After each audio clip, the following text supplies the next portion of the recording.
नमस्कार, आप देख रहे हैं प्राइम टाइम। मैं हूं आपके साथ सोहेल खान। शुरुआत करेंगे मध्य प्रदेश के लिहाज से बड़ी और महत्वपूर्ण खबर के साथ।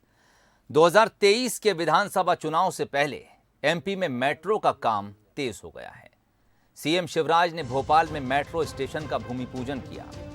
एम्स से सुभाष नगर तक तकरीबन 6 किलोमीटर के मेट्रो प्रायोरिटी रूट पर स्टेशन निर्माण का काम अब शुरू होगा। तमिलनाडु की कंपनी यूआरसी कंस्ट्रक्शन तकरीबन 426 करोड़ रुपए में 8 स्टेशन बनाएगी। 2018 में एम्स से सुभाष नगर अंडर ब्रिज तक के रूट पर सिविल वर्क शुरू हुआ था। हालांकि मेट्रो प्रोजेक्ट का शिलान्यास 2019 में तत्कालीन सीएम कमलनाथ ने किया था। एम्स से सुभाष नगर अंडर ब्रिज तक जो 8 स्टेशन बनना है, उनमें AIIMS Alkapuri, DRM office, Rani Kamlapati station, DB city, MP Nagar zone 1, Aayakar भवन और सुभाष नगर अंडर ब्रिज शामिल हैं। 2 साल में ये स्टेशन बनाने का लक्ष्य रखा गया है। मेट्रो ट्रेन के स्टेशन तकरीबन 100 मीटर लंबे और कम से कम 14 मीटर चौड़े होंगे। साथ ही रानी कमलापति रेलवे स्टेशन और डीबी सिटी जैसे चहल पहल वाली जगहों पर फुटओवर ब्रिज भी बनाए जाएंगे। भोपाल बदल रहा है, भोपाल बढ़ रहा है, लेकिन मुझे खुशी है कि भोपाल अपना सही इतिहास भी पढ़ रहा है। एक जमाना था जब माना जाता था कि भोपाल केवल नवाबों का शहर है, लेकिन मुझे यह कहते हुए आनंद और प्रसन्नता है कि राजा भोज जिन्होंने भोपाल को बसाया था, उन राजा भोज की विशाल प्रतिमा भोपाल के बड़े तालाब में स्थापित की गई और लोगों को पता चला भोपाल राजा भोज ने बसाया। और फिर प्रधानमंत्री जी ने हबीबगंज रेलवे स्टेशन का नाम रानी कमलापति के नाम पर रख के उस इतिहास को और ढंग से जनता के सामने लेके आए। आज मैं स्वर्गीय गौर साहब को याद करना चाहूंगा। उनका सपना था भोपाल में मेट्रो चले, उस सपने को हम साकार करेंगे। मुझे कई लोगों ने कहा कि मेट्रो सफेद हाथी है, बहुत पैसा लगेगा और भोपाल वाले इतने बैठेंगे कि नहीं बैठेंगे। मुझे पूरा विश्वास है कि भोपाल शहर में मेट्रो का हमारा प्रोजेक्ट ये सफल होगा और इसको हम सितंबर 2023 तक आपको रेल में मेट्रो में बैठाना चाहते हैं। तेजी से हम उस दिशा में काम करेंगे। इस मेट्रो रेल को हमने कोशिश की है, जितने रेलवे स्टेशन हैं इनमें कोयले से बनने वाली बिजली ना लगे, सूरज से बनने वाली बिजली से ये मेट्रो रेलवे स्टेशन चमके। हमारी कोशिश है कि हम पर्यावरण को जितना बचा सकें बचाने का प्रयास करें और सूरज से बिजली बना के हम वो काम भी करते हैं। गंगा जमुनी तहजीब के लिए जाने जाने वाली एमपी की राजधानी भोपाल में कुछ असामाजिक तत्व शहर की फिजा बिगाड़ने की कोशिश कर रहे हैं। पिछले दिनों पीएम मोदी के स्वागत में सावरकर ब्रिज पर रखे गए खूबसूरत गमले इन असामाजिक तत्वों ने तोड़ दिए, जिस पर सीएम शिवराज ने नाराजगी जाहिर की है और अपराधियों को 2 टूक चेतावनी देते हुए कहा है कि भोपाल में गुंडागर्दी नहीं चलेगी। जिन्होंने गमले तोड़े हैं उन्हें कड़ी सजा मिलेगी। भोपाल में अपराध की कोई जगह नहीं।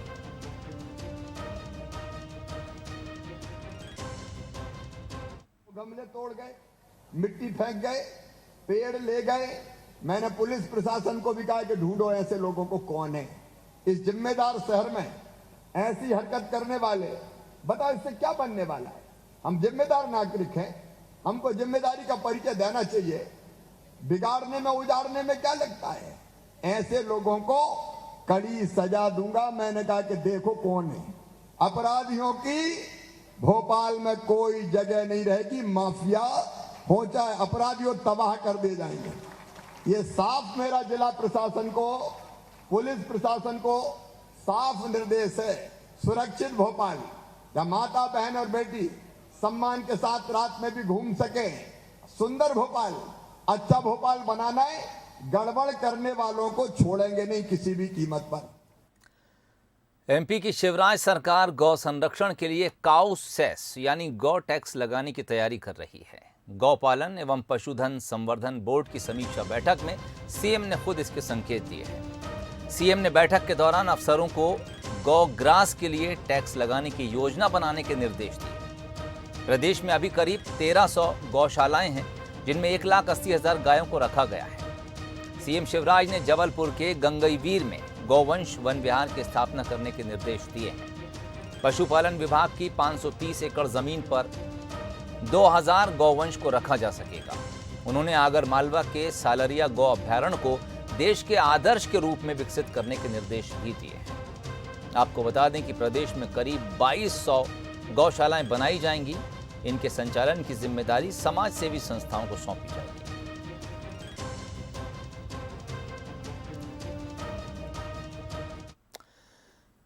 कृषि कानूनों पर केंद्र सरकार और किसान के बीच चल रही तनातनी खत्म होने का रास्ता अब साफ हो गया है। खुद पीएम मोदी ने तीनों कृषि कानून को वापस लेने का ऐलान कर दिया है, लेकिन इस ऐलान के साथ ही कई सवाल भी उठे हैं और सियासत भी शुरू हो गई है। एमपी का हाल भी इससे जुदा नहीं है। देखिए ये रिपोर्ट। 14 महीने घमासान, अब सरकार ने पीछे हटने का किया ऐलान। जीता किसान, फिर भी सवाल, एमपी में सियासत की क्या चाल? मैं आपको, पूरे देश को ये बताने आया हूं कि हमने 3 कृषि कानूनों को वापस लेने का, रिपील करने का निर्णय लिया है। इस महीने के अंत में शुरू होने जा रहे संसद सत्र में, इसी महीने में, हम तीनों कृषि कानूनों को रिपील करने की संवैधानिक प्रक्रिया को पूरा कर देंगे। और इस तरह तीनों कृषि कानून वापस ले लिए गए। सरकार ने बड़ा दिल दिखाया, बड़ा फैसला लिया, किसानों ने माफी भी मांगी। प्रधानमंत्री के ऐलान के बाद केंद्रीय कृषि मंत्री नरेंद्र सिंह तोमर का भी बयान आया। प्रधानमंत्री जी ने लगातार इस बात की कोशिश की थी कि इन सुधारों के बाद देश के कृषि क्षेत्र में बदलाव आए, लेकिन कुछ ऐसी परिस्थितियां बनी जिसके कारण कुछ किसानों को इन कानूनों में आपत्ति दिखाई देती थी। यद्यपि तर्क के साथ हम लोगों ने चर्चा का रास्ता अपनाया, उनको समझाने की कोशिश की, लेकिन फिर भी हम सफल नहीं हुए। सरकार के इस फैसले का असर किसानों पर तो पड़ेगा ही, लेकिन साथ ही आंदोलन की सफलता का सियासी श्रेय लेने का दौर भी शुरू हो गया है। फिलहाल आपको बताते हैं कि किसान नेता सरकार के ताजा फैसले पर क्या सोचते हैं। स्थगित हमारा आंदोलन अभी चलता रहेगा जब तक ये पार्लियामेंट में वापसी नहीं होता, जब तक पूर्ण रूप से एमएसपी पे, गारंटी पे क्या कहते हैं, जब तक भारत सरकार से बातचीत नहीं होगी। 700 किसान शहादत दे चुके हैं। काफी नुकसान किसानों का हुआ है। आज भी 72,000 ट्रैक्टर बॉर्डर पर खड़े हैं। सबसे पहले तो मोदी जी ने घोषणा की आज प्रकाश पर्व पर, तो उनको हम बधाई देते हैं और धन्यवाद भी देते हैं, उनका आभार भी व्यक्त करते हैं।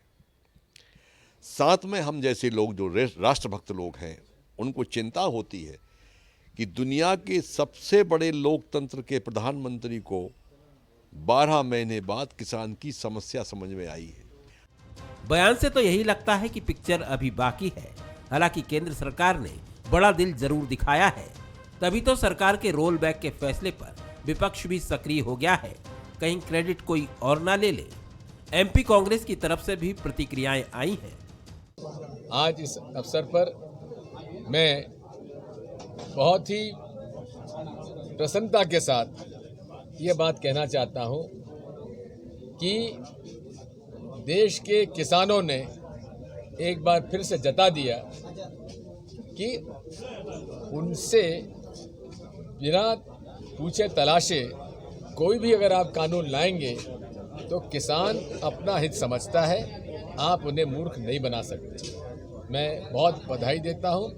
देश में कई ऐसे अवसर आए हैं जहां पर वाद संवाद के माध्यम से पक्ष विपक्ष के लोगों को साथ में बिठा करके बात करके समस्याओं का समाधान निकालने का काम किया गया, लेकिन दुर्भाग्य रहा कि इस पूरे संघर्ष, इस पूरे आंदोलन के दौरान सरकार की तरफ से कोई ईमानदारी से प्रयास नहीं किया गया और उसी का परिणाम रहा कि हमारे 600 से अधिक हमारे किसान साथियों को अपनी जान गंवानी पड़ी। बेशक राजनीति में किसानों के मुद्दे से सरकारें बनती और गिरती हैं। मध्य प्रदेश में 2018 में किसान कर्ज माफी से कांग्रेस ने सत्ता की सीढ़ी चढ़ी। 2023 में भी किसान चुनावी मुद्दा रहेंगे ही, लेकिन अब तस्वीर अलग होगी।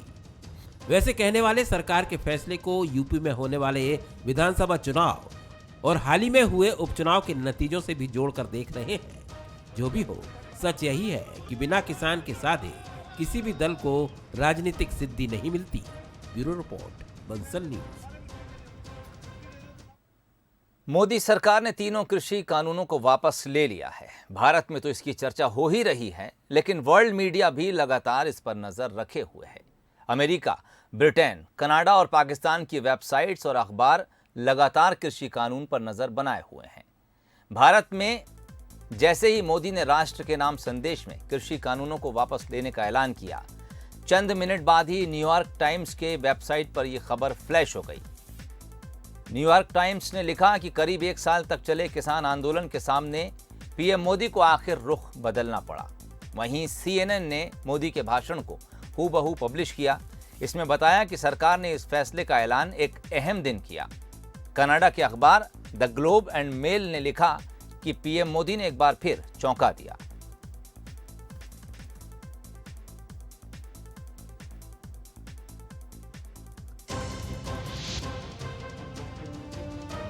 तो पूरी दुनिया की मीडिया की सुर्खियों में आज ये खबर रही जो देश से निकली। पीएम मोदी ने जैसे ही सुबह देश के नाम संबोधन में इस बात का ऐलान किया कि वो तीनों कृषि कानून वापस ले रहे हैं, दुनिया भर के अखबारों ने, वेबसाइट्स ने इस खबर को प्रमुखता से जगह दी।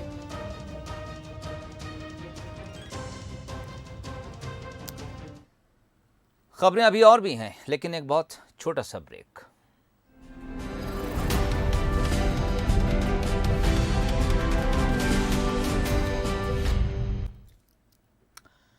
बात करेंगे छत्तीसगढ़ की।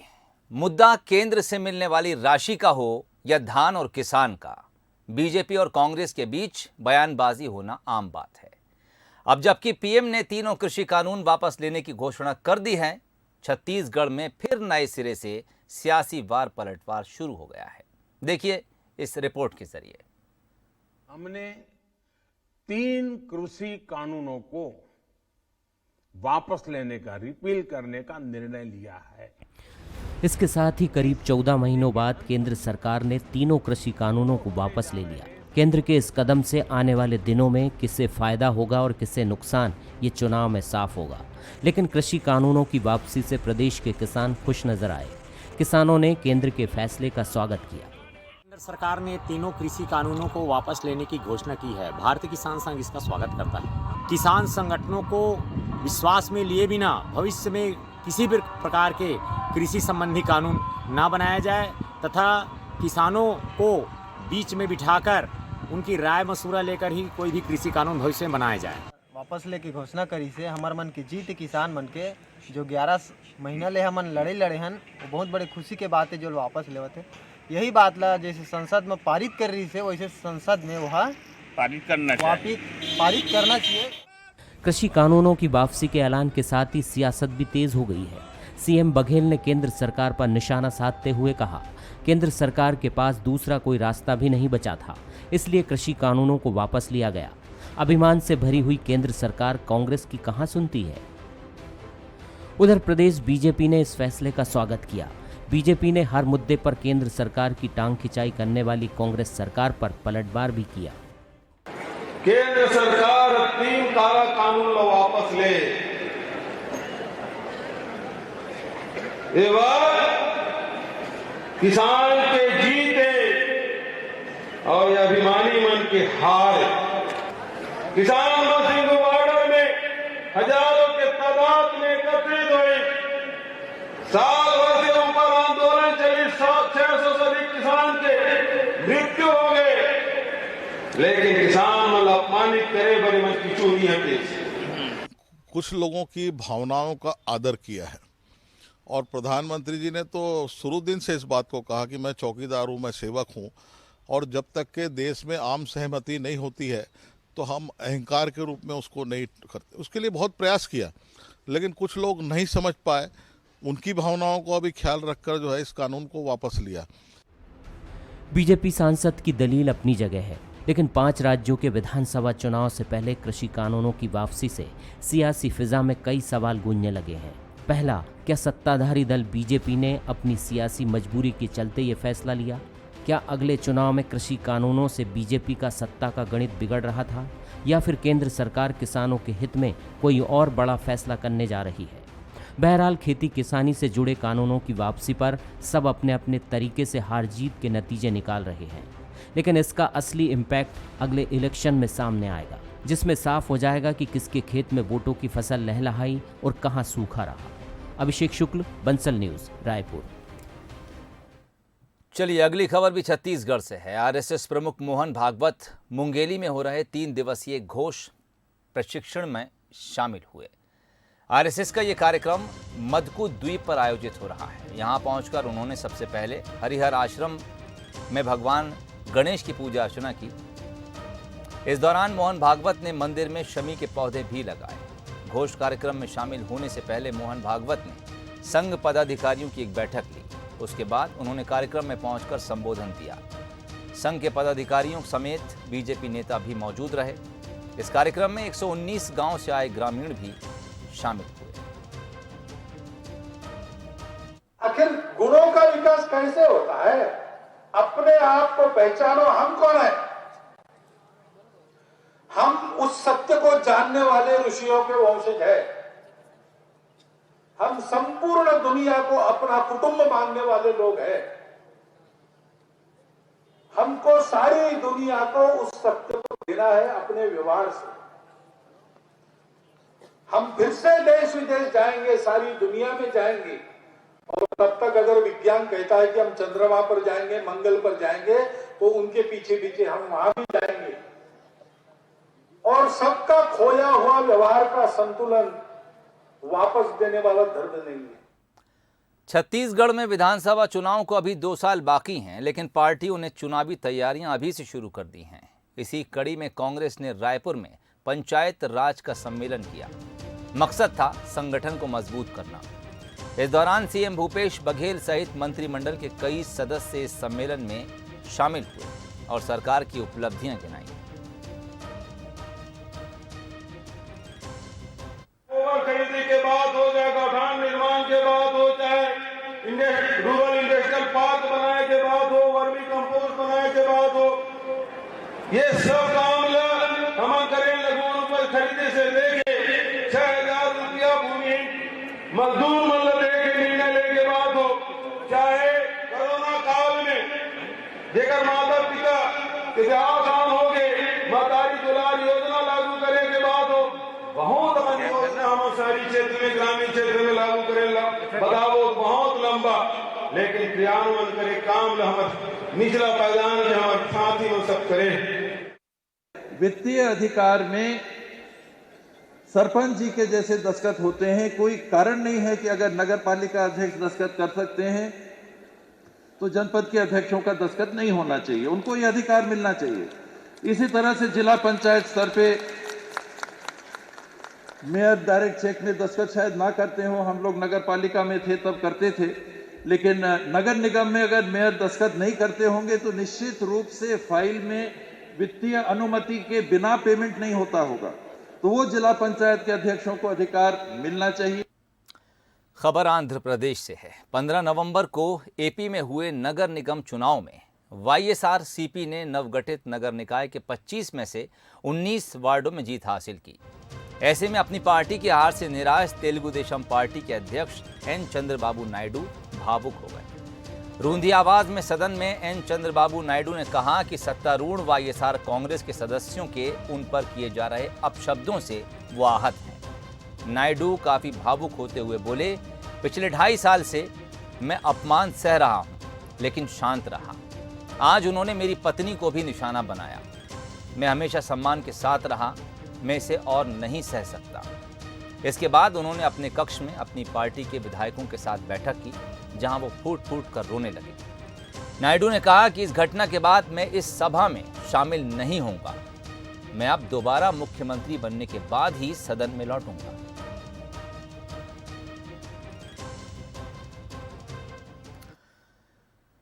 वर्ल्ड क्लास रानी कमलापति रेलवे स्टेशन में अब यात्रियों के पहुंचने का सिलसिला शुरू हो चुका है।